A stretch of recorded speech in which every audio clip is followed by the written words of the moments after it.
अस्सलाम वालेकुम, मैं हूं शहजाद अमान और आप देख रहे हैं ASA TV। जैसा कि आपको पता है, लिबर्टी गोल चक्कर में खान साहब की तरफ से कॉल दी गई थी। बहुत ज़्यादा कारकुन जो है सुबह से ही आना स्टार्ट हो गए।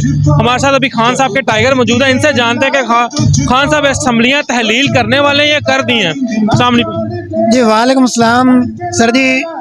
मैं चक नंबर 422 तहसील तानले वाले से आया हूँ। सर जी, गरीबों का बहुत बुरा हाल हो चुका है। इसको मद्देनजर रखते हुए, महंगाई को मद्देनजर रखते हुए खान साहब ने बिल्कुल राइट फैसला किया है कि असम्बलियाँ तोड़ के और इलेक्शन की तरफ जाए। वो कब से सड़कों पे किसी ने कोई बात नहीं सुनी। अब एक ही हमारे पास ऑप्शन बचा था कि वो इलेक्शन असम्बलियों से निकलते आवाम में आए। और अच्छा, मेरी बात सुने, क्या लगता है आपको खान साहब को असम्बलियाँ तोड़नी चाहिए या हुकूमत पूरी चलनी चाहिए? असम्बलियाँ तोड़ के इलेक्शन करवाना चाहिए, नई हुकूमत आए ताकि पाकिस्तान के हालात बेहतर हो सके। तो सर ये जिस तरह की हुकूमत कर रहे हैं, इन्होंने ये तो आए थे, इन्होंने कहा हम ये कर देंगे वो कर दें, कोई काम नहीं सर जी किया। फैसलाबाद में जब इमरान खान की हुकूमत थी तो सारे टेक्सटाइल में मजदूर नहीं थे। आज मजदूरों को निकाला जा रहा है, मजदूरों का कोई साने हाल नहीं है। तो आपको क्या लग रहा है कि मार्च में इलेक्शन मुतवक्के हैं? सारे जब असम्बलियों से हम निकल जाएंगे ना तो इलेक्शन तो ऑटोमेटिक इलेक्शन होंगे, ठीक है। तो अपने हम गुजारे खान साहब को ये नाअहल करने की भी साजिश कर रहे हैं, क्या ये कामयाब हो पाएंगे? इंशाल्लाह कभी भी नहीं, कभी भी नहीं। पूरी कौम उसके साथ खड़ी है कि फैसलाबाद से सीटें निकाली हैं। मेरे इलाके, मैं तहसील तानले वाला को सर, उधर एक सर्वे किया गया है, उसके मुताबिक सर जी मेरे तानले वाले में PTI सबसे टॉप पे जा रही है। तो खान साहब को आप कितनी बड़ी लीड के साथ दोबारा मुंतखब करने वाले हैं? 2-2.5 अक्सरियत से इमरान खान वापस आ रहा है, ये तैयार हो जाए।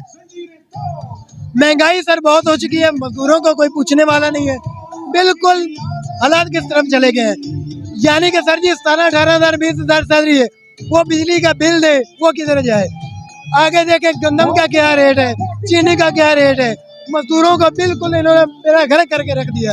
मजदूरों का हाल जाके पूछे, किसानों का हाल पूछे। क्या खान आने के बाद दोबारा से वो तरक्याती काम स्टार्ट करेगा या नहीं, या ये भी चोरों की तरह चोर बन जाएगा?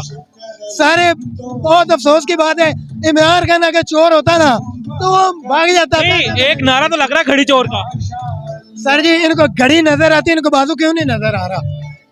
मादर के साथ अल्फाज नहीं बोलने चाहिए, मगर क्या करें जब ये कहते हैं ये सलाउद्दीन अयूबी आए, ये सलाउद्दीन अयूबी आए, इन्होंने मुल्क का बेड़ा गर्क कर दिया।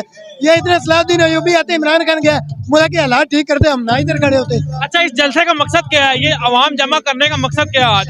इमरान खान ने अवाम को इधर लाने का मकसद यही है, असम्बलियाँ तोड़ेगा, अवाम को तैयारी देगा कि तैयार हो जाओ, मैं अब आपके पास आ रहा हूँ। इमरान खान के ऊपर कितने सर जुल्म हुए हैं, ठीक है, वो खड़ा है। और क्या दोबारा इलेक्शन होते हैं तो परवेज इलाही साहब को मुंतखब करेंगे वजीर पंजाब के लिए, या अपना कोई वजीर आजम लेके आएंगे?